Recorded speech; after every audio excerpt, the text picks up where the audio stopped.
What I wish I knew last summer about glowing skin? This DIY face mask is a game changer.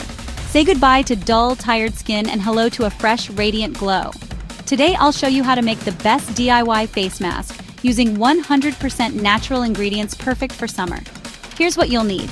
2 tablespoons of yogurt for cooling and brightening.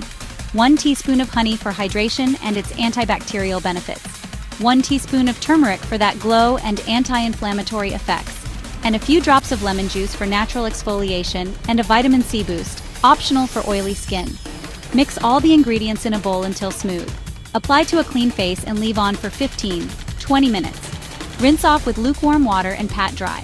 Use this mask 2-3 times a week for best results. It's suitable for most skin types, but always do a patch test first.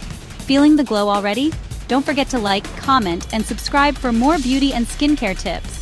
And watch till the end for a bonus summer skincare hack. Stay radiant, friends. #glowing skin #DIY face mask #summer skincare #natural glow #skincare routine.